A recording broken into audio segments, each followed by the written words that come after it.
My name is Thomas. I've been working the late shift at our local Burger King for about 2 years now. It's not glamorous, but it pays rent and the hours work for me. I'm a night owl anyway, so being behind the drive-through window from 10 p.m. to 4 a.m. doesn't bother me the way it would most people. This all started maybe a month ago. I was working the drive-through solo. We're usually understaffed after midnight, and that's when a car pulled up to the speaker. Male voice, pretty unremarkable. He ordered a large double Whopper with cheese meal with a Coke. It was pretty standard. The one notable thing about the encounter was when he went to pay, he only rolled the window down just enough to slide his card through. His windows were tinted, so I couldn't see his face. He paid, I handed him his receipt, and then he just drove off. He didn't stop at the second window to grab his food.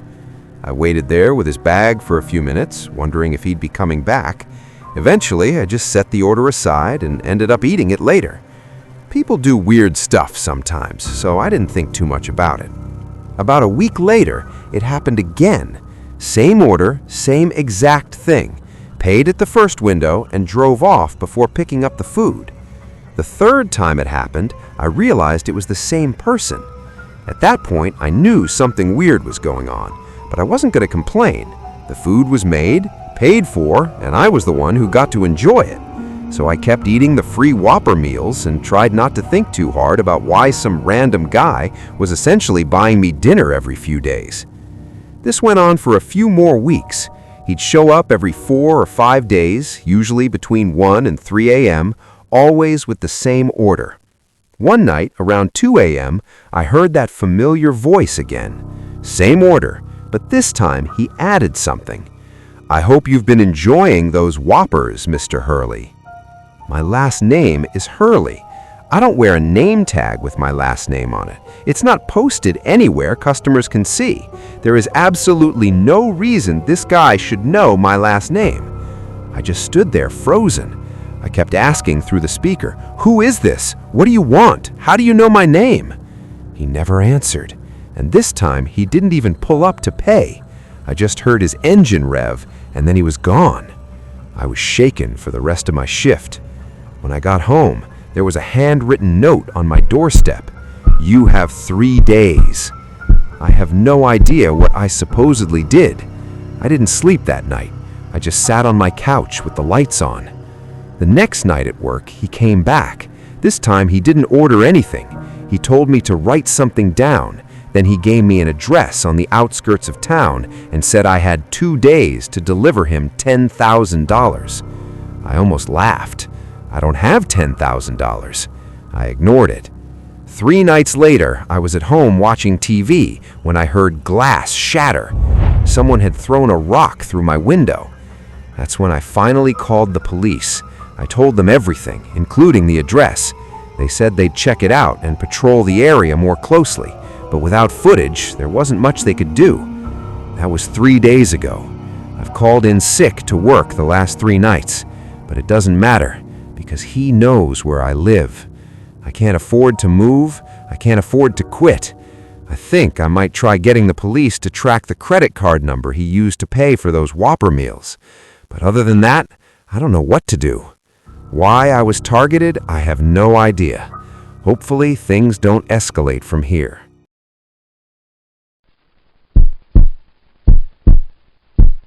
I graduated from college about 8 months ago with a degree in communications, which, as I'm sure you can imagine, has been incredibly useful in helping me secure gainful employment. That's sarcasm, by the way. I'm still living with my parents and I haven't been able to find a real job yet, so I'm off to a great start. In the meantime, I drive for Uber and Uber Eats, sometimes both in the same night depending on what's popping. It's not a career, but it's money, and it lets me feel like I'm doing something productive while I figure my life out. I know that sounds kind of pathetic, but it's what I've got right now. I drive mostly on weekend nights, Friday and Saturday, usually from around 9 p.m. until 2 or 3 in the morning. That's when the surge pricing kicks in and the drunk college kids need rides home from the bars downtown. It's not technically a night shift, but it feels like one. This happened a few weeks ago. It was a Saturday night, maybe around 1:30, and I was about ready to call it. I was about to turn off the app when one more request came through.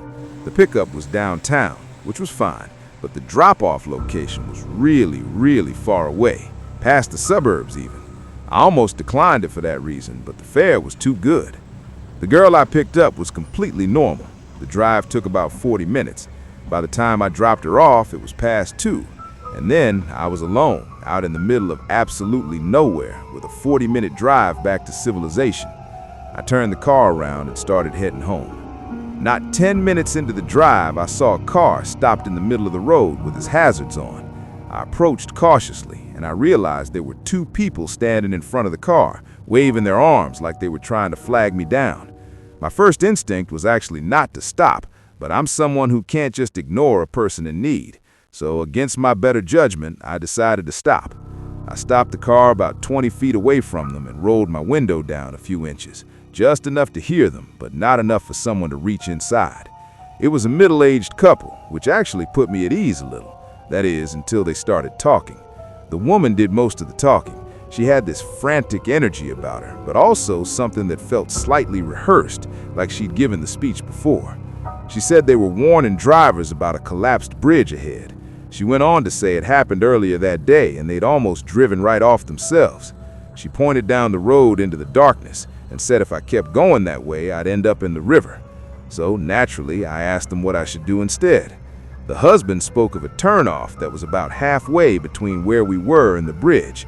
He said it cut through the woods and that it would add some time to my drive, but it would get me back to the main highway without having to deal with the bridge. I thanked him and started driving. Something felt off. I didn't know what it was, but I knew one thing. I was going to trust my gut and just drive the way I had been intending to go. About a mile down the road, I saw the turnoff they'd been talking about. It was this narrow dirt path that disappeared into the trees, and it was barely wide enough for one car. I decided to keep driving, and a few minutes later I reached the bridge. I slowed down a little, but it was fine. It wasn't collapsed for sure, and it didn't even look damaged at all. I drove across it without any issues and made it back to the main highway a few minutes later. Even though nothing happened, the experience stuck with me to the point where I didn't sleep well that night. I kept thinking about what would have happened if I had followed that couple's instructions, if I'd turned down that dirt road alone in the middle of the night. A few days later, the curiosity got the better of me, and I did something stupid. I drove back out there. It was the middle of the afternoon this time, broad daylight, which made me feel slightly less insane about the whole thing. I retraced my route from that night. Those people weren't there this time, obviously. When I got to the turnoff, that dirt path into the woods, I slowed down and pulled over. To my surprise, there was something new. There was a sign nailed to a tree right at the entrance of the path that simply said, "Dead End." That sign hadn't been there before. I would have definitely noticed it that night, even in the dark. Someone had put it up in the last few days. I sat in my car for a minute, staring at the path. In the daylight, it didn't look quite as ominous. It was just a narrow dirt road that disappeared into some dense trees. I wanted to explore it a little, but I was worried about my car getting stuck, so I decided to go it on foot. I'm not sure what I was expecting to find, but being that there was daylight out, I really wasn't scared at all. I turned off my engine, and as soon as I stepped out of my car, though, I got a bad feeling. I stood there at the edge of the path, trying to see further down, but there wasn't much to see, really. I don't know what it was, but something about standing there and actually being out in the open discouraged me from walking in. Things went from 0 to 100 in about 2 seconds. As I was turning around and walking back to my car, I heard a scream ring out behind me. It was this awful scream, definitely a woman's, and it came from somewhere deep in the woods down the path. I can't tell you how fast I was out of there.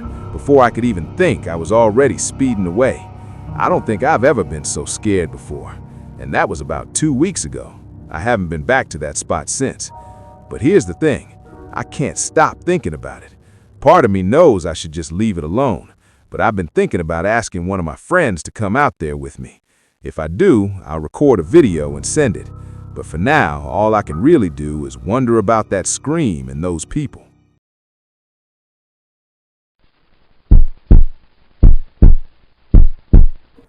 This happened a few winters ago when I was working overnight security for a commercial warehouse complex. I was 26 and had been doing the job for 8 months.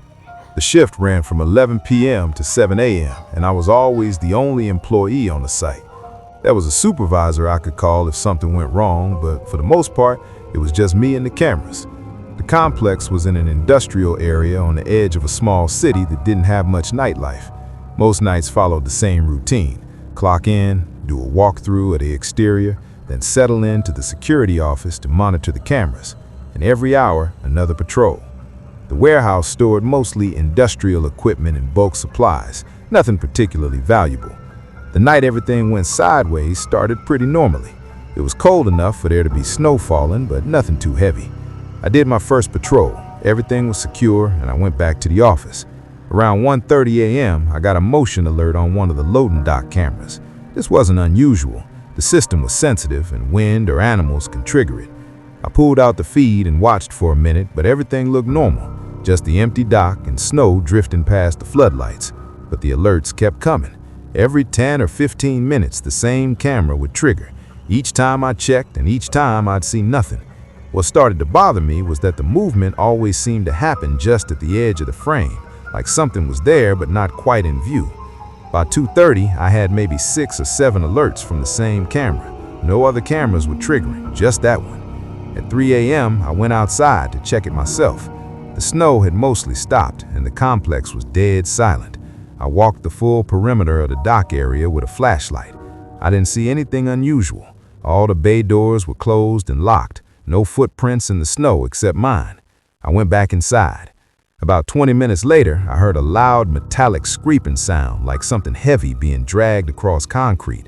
It came from inside the warehouse, somewhere deep in the building. I checked the interior cameras, but all 6 feeds showed empty aisles. I was starting to freak out a little because I felt like I was being toyed with or watched somehow. I explained the noise away by chalking it up to the wind or something. An hour later, I heard it again, louder this time.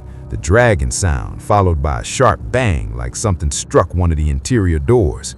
I cycled through the cameras again, nothing on 1 through 5. When I got to camera 6, the feed was black, maybe 3 seconds of static, then it came back. Something was different. The angle had shifted a few degrees to the left, like someone bumped the camera or adjusted its position. At that point, I had no choice. I grabbed my flashlight and radio and headed into the warehouse. The interior was massive, probably 80,000 square feet of industrial shelving arranged in long aisles.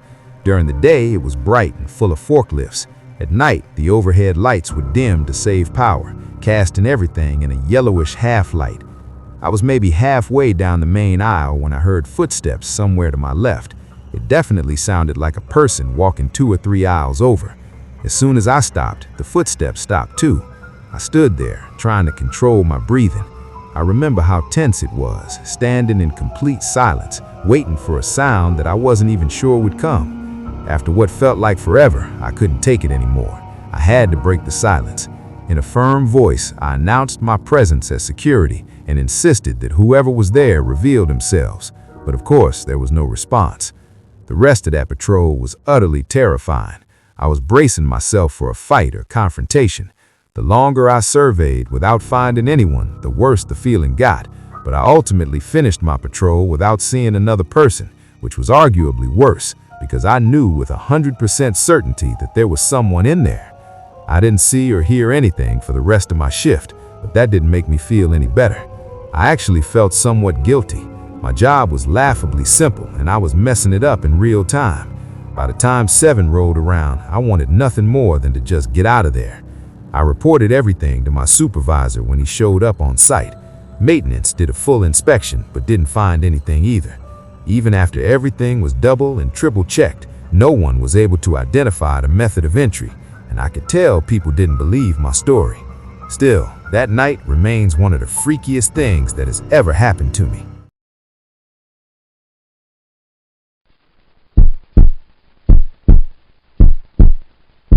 This memory still terrifies me. Outside of police and some close family, this is my first time fully revisiting it. A few years ago, I got my first job at a 24-hour gym. At the time, I was in a gap year between high school and college, so I worked a lot of night shifts. The gym was open 24/7 and accessed by key card only, meaning often there were only 1 or 2 employees working. People could just check in, use the equipment, and leave. The whole facility pretty much managed itself. All I had to do was sit in the office and keep an eye on the cameras. I would occasionally get up and walk around, do some light cleaning, and even talk to some of the guests. This was a pretty bad part of town, but for the most part, everyone was nice and friendly. It was one of those gyms where almost everyone kind of knows each other, considering how few people really come in.